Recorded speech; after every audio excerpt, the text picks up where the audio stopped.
আরে এই মানে আমি সেই কখন থেকে তোমার জন্য ওয়েট করছি। কই তুমি তো সেদিনের পর থেকে আমার সাথে দেখাই করলে না। কোন দিনের পর থেকে? 3 দিনের পর থেকে আমি ওষুধ নেব। আরে ওই যে বসো না, আগে বসো, তারপর বলছি বসে। ওই যে ওই দিন রাতের পর থেকে মানে তোমার সাথে আমার গল্পটা অল্পতেই তুমি নষ্ট করে দিলে। আরে সেই গল্পটা শেষ করতে হবে। আচ্ছা মোতালেব ভাই, আপনার সমস্যা কি? আপনি এমন কেন করেন বলেন তো?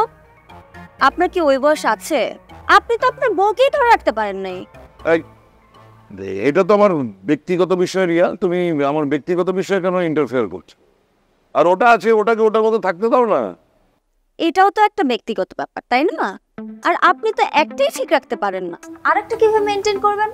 তুমি খালি একবার ইয়েস বলে দেখো, আমি সুপারম্যানের মতো কত কিছু ঘটিয়ে ফেলতে পারি। আরে উৎসাহ পেলে মানুষ কি না করতে পারে। আচ্ছা, আপনি সত্যি সুপারম্যান হয়ে যাবেন আমি ইয়েস বলার পর আপনাকে উৎসাহ দিলে? অবশ্যই। ওকে মোতালেব ভাই, মনে করেন আমি আপনাকে সেমি ইয়েস বলেছি, এখন আপনি সেমি সুপারম্যান হয়ে ওই যে দেয়ালটা দেখছেন ওটাকে ধাক্কা দিয়ে 3 হাত পেছনে নিয়ে দেন। শুরু করেন। এটা তুমি কি কথা বলছো? এটা তো সম্ভব না, একটা অসম্ভব কাজ করার জন্য তুমি আমাকে বলছো। কারণ মোতালেব ভাই, আমি মানুষটাই অসম্ভব। অসম্ভব একটা মানুষকে সম্ভব করার জন্য আপনাকে অবশ্যই অসম্ভব কাজ করতে হবে। শুরু করে দিন।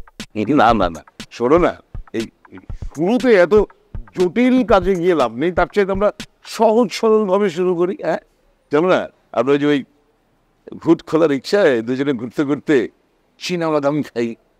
বাদাম আমার পছন্দ না। আমার যেটা পছন্দ সেটা আপনার নাই, ঘাটতি আছে। আগে সেটা ঠিক করেন, তারপর বাদাম কেন, আপনার সাথে আমি আস্ত খাসি খাবো। আমার না দেরি হয়ে যাচ্ছে, আমি গেল।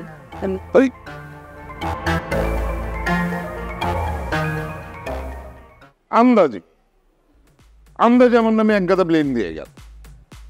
আদিল মেয়ে।